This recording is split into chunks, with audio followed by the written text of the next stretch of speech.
Hey everyone, you followed me through the journey of finding a kidney. Now I'm going to show you life after the transplant and what that really looks like. Today I want to talk a little bit about my recovery journey and what I've learned. Also, I want to answer any questions that you may have. So please drop those questions in the comments below for a future Q&A. I'm feeling a lot more energetic, but hey, I'm also learning to take it one step at a time.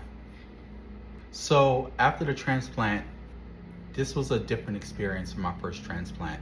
I actually learned a lot more with this transplant because it was a little bit more difficult and not so smooth as my first one. During this transplant, so in my case, I received a sleeping kidney, which means that the kidney does not fully function at 100% once it's placed into my body. Sleeping kidney is because the kidney goes through several traumas, one being taken out of the original person's body, being put on ice, and then being put into the new person's body. It's a lot of trauma. The kidney has to get adjusted, readjusted to your body, readjusted to your organs. So that takes some time. And that's not always the case. Sometimes the kidney is back fully functioning 100% within a week's time. But it just all depends on the person and it depends on the kidney. And in my case, I had a sleeping kidney. So there were several things that I needed to do extra because of this. So one of them was to continue dialysis. Originally it was 3.5 hours. They changed it down to 3 hours. And the reason they did 3 hours is because since I have the kidney, dialysis helps clean the blood. It does what the kidney does. It cleans the blood from toxins, but it also takes out extra fluids out of your body. Because they want the kidney to work, you cannot have the full function of the dialysis machine doing what the kidney does because the kidney will not do anything. So I had to have not 100% dialysis, but maybe like 50% of dialysis to allow the kidney to also do some work. The more that I was on dialysis, the less of the dialysis that I had to do that the kidney can start functioning and kicking in, if that makes sense. Dialysis had to continue. Also, there were some new medications that I had to take, which are called immune suppressant or anti-rejection medications. Just so you know, when any organ goes into a body, that your body's defense system, which is the immune system, will attack that organ because it sees it as a foreign object. That's what the body is designed to do. What the doctors give you is anti-rejection medications to weaken your immune system so that it does not kill that kidney. And these medications are taken for the rest of your life. When someone gets any type of organ transplant, they have to be very, very careful when it comes down to anything. Any kind of infection, bacteria, anything that they receive, out in the world, it can potentially be fatal. Or let's say you get a cold. A typical person who's healthy can take some medication and they can feel better within 2 to 3 days, sometimes. Now, someone who has a transplant, if you get a cold, it can take a week or two for you to feel better because your immune system is weak. It's kind of like a baby. It takes a while for your immune system to fight off that additional infection or bacteria that's in the body. Keep that in mind. Also, every week I have to go get labs from the doctor so that they can check on the status of my kidney to see if it's functioning better, if it's getting better. Because remember, I have a sleeping kidney. They need to see if the numbers are going up and not going down or not just staying stable. That was another thing. Also, I was told to take it easy. I could not lift anything that is over 1 gallon of milk.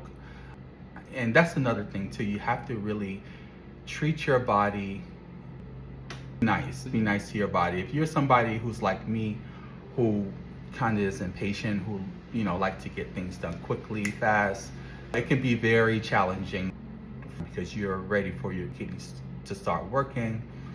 You're ready for everything to get back to normal, but you have to be patient because it can feel that energy and that can put more strain on your kidney as well. So those out there who currently are recovering or going to get a transplant, just make sure you just take care of that kidney. Just treat it like it's a new baby. Just be patient with it. There's also a diet associated with getting this new kidney, especially at the beginnings. You need to have a low phosphorus diet. And remember, in a couple of my videos, I talked about phosphorus. Phosphorus is a chemical that's used to preserve food, make food last for a long time. And as you all know, most of our food has phosphorus in it. So just trying to keep that low when it comes down to your diet.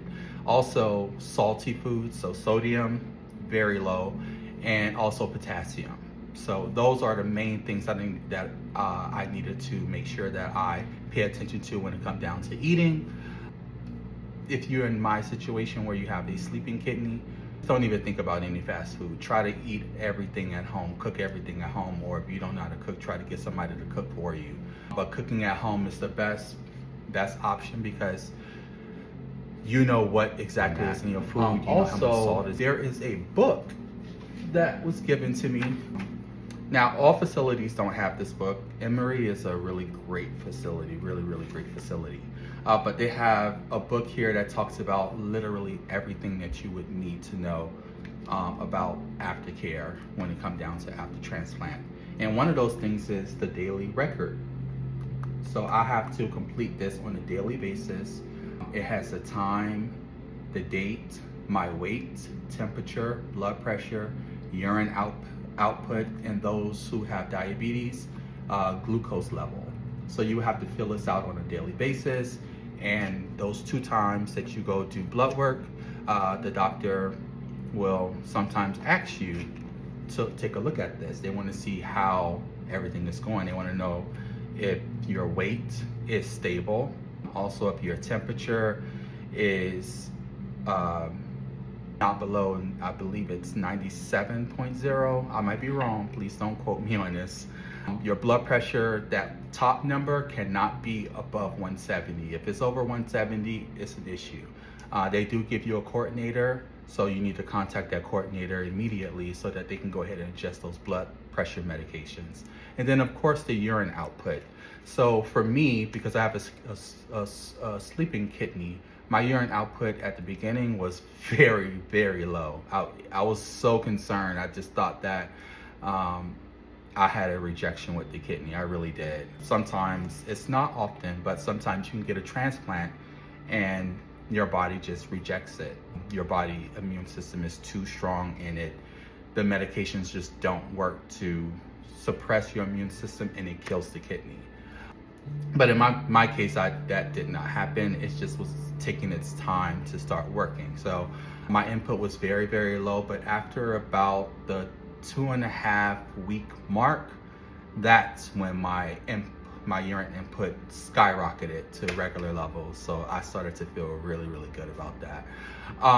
But yeah, this book is very handy. Your facility might give you this, might not, but it's something that actually helped me too, to try to see that my levels are getting better. So, and then like I said before, there's a transplant coordinator that's given to you. If you have any questions, concerns, I know that I was having issues with pain and how to sleep, you just reach out to that coordinator and they will answer any questions that you may have.